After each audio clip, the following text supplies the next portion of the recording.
The Daoine, or people of the mound, are powerful regal beings from the other world.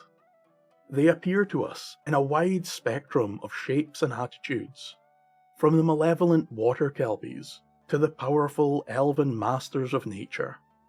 They can bring power and knowledge, but also terror and spite. These Sidhe were feared in Scotland almost as much as they were respected. Our old gods cannot be bound to simple traits or qualities. Each spiritual being had its own complex personality and place in the hierarchy of the fairy court. It has long been said that the way to this court, a place known to many as Elfhame, lay beneath the great burial mounds that blanket the ground in Scotland. At one time in this country, there was an incredibly strong belief that the mounds not only link the Sidhe to our world, but our dead to theirs. They are sacred grounds, paths upon which our ancestors may travel and ultimately find peace. To disrupt the mound was not only to attack the vengeful Sidhe, but also to dishonour and desecrate the path of those who came before us. The fairies of Merlin's Craig.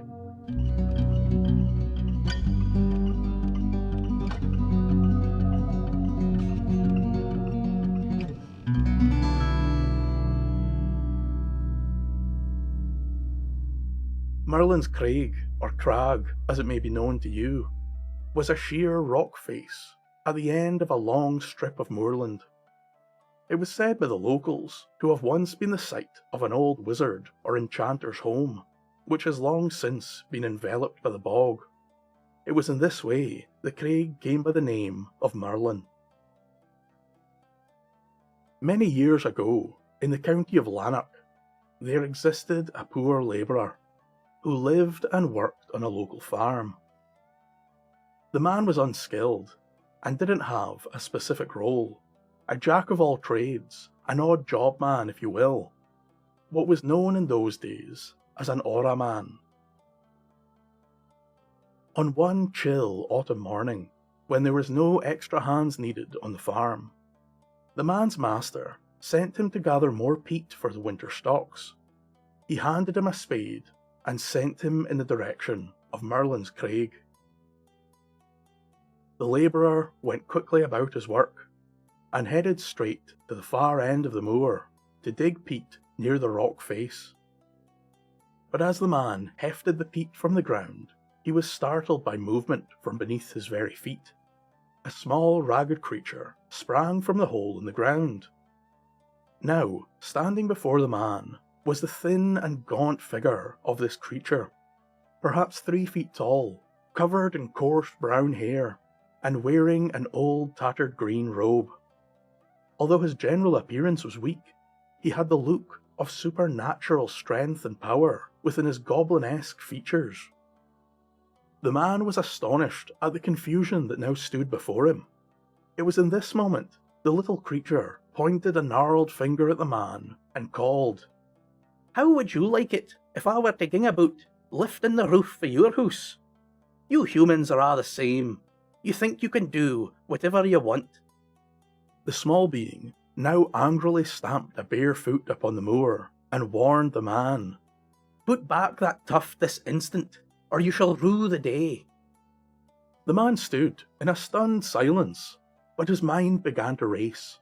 He had heard many tales of the Sidhe or fairy folk, and of the retribution they cast upon foolish men who gained their ire. The man remembered a warning he received in childhood from his mother. "When out alone, watch what you do on the green mounds, hills with whispers and sounds. Beware the legendary places, for there lie the Fae. The Sidhe come in many shapes and sizes, grotesque creatures, unfathomable beauty. They are bogles and elves, unworldly masters. Do not run afoul of the Fae, as their great tricksters have led many men astray." With these words echoing in the man's mind, he fell to his knees and begged forgiveness of the creature. But as he looked up, the being was gone. The man's eyes quickly scanned the surrounding moor and crag, but there was no sign of the odd little figure. The man was unsure what to think of his strange, near hallucinogenic situation, but not wishing to anger the old gods, if they truly did exist, he quickly set about replacing every divot of peat he had lifted from the moor. Sometime later, the labourer would return to the farmer empty-handed, but full of odd tales of bogles and brownies, ancient elven warnings and paths to the other world. He told that in future, peat should only be lifted from the other end of the moor, so as to not anger the Sidhe. But the farmer only laughed. He was a strong, hearty man, logical of mind, and with no space spare for elves, fairies, or bogles. Although the man laughed at such preposterous tales, he was also rather upset that his workers should believe such superstitious nonsense. So with a thought to cure his labourer of his wild fascinations, the farmer ordered him to return to Merlin's Craig with horse and cart to lift all the peats he could and bring them to dry in the farmyard. The man would require much persuasion, but eventually he would return to the moor with much reluctance and begin to dig the peats once more. But this time no creature appeared, no fey warning or retribution. As the man piled the peat high in the cart, even he began to believe that the whole encounter had been a dream or vision brought on by overwork or tiredness. He would return with a great cartload of peat, and the farmer was relieved to see that the labourer's fancy for the fantastical had surely left him. Weeks would go by, and the peat began to dry, ready to be used in the cold winter months. And still, no harm or misfortune befell the man. If anything, it was quite the opposite. The crops grew well, the animals were plentiful, his wife and young children were as strong and healthy as any other in Scotland. Eventually, a whole year would pass by with nothing untoward occurring. But then came the anniversary of the very day the man had lifted the peats. As the sun went down, the Aura man left the farm and headed home to his little bothy. The farmer, being very pleased with his worker this day, had given him a pail of milk to take home for his wife and children. As the happy man trundled home with pail in hand, his road took him by the foot of Merlin's Craig, whereupon he heard strange music in the distance, and saw light peering from the top of the rocks. Filled with curiosity, he lay down the pail and climbed the crag. Then as he reached the top, the man beheld a magnificent sight. There, dancing in the moonlight atop the crag, were a circle of beautiful women. These resplendent beings whirled and turned in a mesmerizing dance of grace and elegance. The women were clad in long green dresses that stirred with an ethereal life of their own. The dazzling figures moved to the unearthly sounds, enrapturing the onlooker. Then, as if from nowhere, one of these women appeared in front of the labourer. Stunning the man by the mere sight of her beauty, she extended an arm towards him, and in an enchantingly powerful voice, asked the man to join the dance. In that moment, the Aura man forgot all worries and connections to this world, and without speaking a word, he took the captivating lady's hand and entered the circle. Now the poor man was no great dancer, but in that very moment, some strange power surged through his veins, and he was soon waltzing and whirling, sliding and bowing, just like the women. All night long, the merriment and celebration went on. The women and the Aura man danced non-stop until the morning light flared over the hills, and in that instant the revelry ceased. The women all came to an abrupt halt, along with the haunting music. With great haste, the Sidhe crowded together and rushed towards Merlin's Craig, dragging the mystified labourer in their wake. As they reached the rock wall, an ornate door appeared before them, and opened of its own accord as the fairy women trooped through with the Aura man. As the great door slammed closed behind him, the man looked upon the great halls of silver and gold which now lay before him.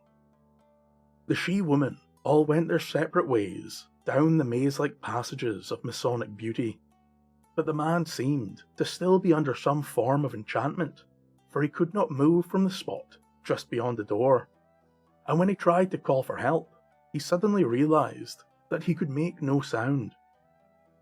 It was only now that the man's mind and body became flooded with a great fear.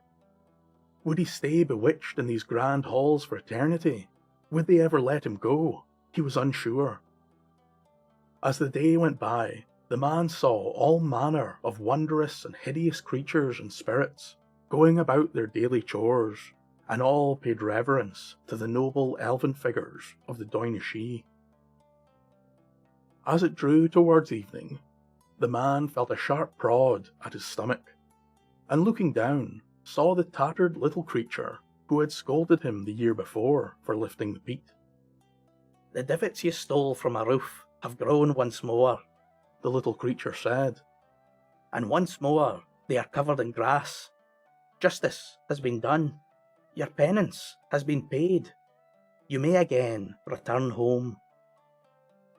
The man breathed a sigh of relief and began to feel his body waking up. "But," the little spirit called, "you must never speak of what you saw while in our company. Do I have your binding word on that?" The man's voice now returned, and he gladly gave his word, and once more apologised for his transgressions against the she. He thanked the little spirit for allowing him to leave. The great door opened, and through it he walked, finding himself standing upon Merlin's crag. The man was filled with joy at returning to his own world, and with all the speed he could muster, ran to his little bothy to tell his wife and children of his marvellous day trip to Elfhame. But when the man reached his home and opened the door, he found the true reality of his punishment. His wife looked at him with sheer disbelief, as if she had seen a ghost walk through the door. She yelled at the man, 7 years! 7 years you've been gone, and now you appear on the doorstep like nothing happened. You abandoned us, walked out, left us here to fend for ourselves." The man saw that the children he had left had now grown to young adults, and they were staring at him as though he were a stranger in his own home. It was then he saw the true extent of the she's vengeance. It had taken him away from his family for 7 years, although only 1 day in Elfhame had passed. The man had missed the growing of his children and lost the love of his wife. This was the heavy punishment that the she lay upon him. Over the coming years, the Aura man and his family would slowly be brought back together, but the missing time would never be returned, and the trust and love of his kin would never be as solid as it once was. Yet the lesson was well and truly learned. The Aura man would never again set foot upon Merlin's crag. Thank you for listening, and a special thank you to my wonderful patrons who help me keep these tales alive. The version of this tale I have told you is the one that I know, an older story before the fairies were morphed into these small insect-like humans, a notion that has destroyed many a great Scottish fairy tale. In many tellings, the little flying fairies appear and dance with the man, but this was not what the term fairy has ever or would ever mean to the old Scots, and I for one think it's an affront not only to the Daoine of legend, those who came before us, but to the Scottish people who based their lives and spirituality around the very existence of these powerful spirits.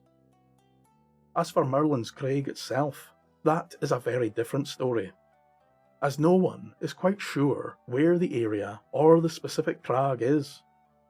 In the Scottish Fairy Book by Elizabeth Grierson, the story is set in Lanark, but from what I can find, there doesn't seem to be a Merlin's Crag in Lanarkshire. There is a place named Merlin Dale, south of Lanarkshire, in the Scottish borders, and it is believed that a castle once stood there in which Merlin lived and would eventually die in, that being the real druidic wiseman who was one of the inspirations for the Merlin character in the Arthurian legends. This seems to fit with what we already know of Merlin's Craig, and that a wizard once lived in the moor. But I think this idea loses some integrity when we look at older versions of the story, such as the one in the W. W. Gibbing collection from 1889, where the site of Merlin's Craig is given only as Scotland. Other texts and oral traditions are in agreement with this version, suggesting that Merlin's Craig could be anywhere, or quite possibly never existed in the first place, apart from within the narrative of the tale, which was used to teach children about the Sidhe and respecting nature and the old ways. Either way, just to be on the safe side, I'll not be digging up peat in the moors anytime soon. Sanjva.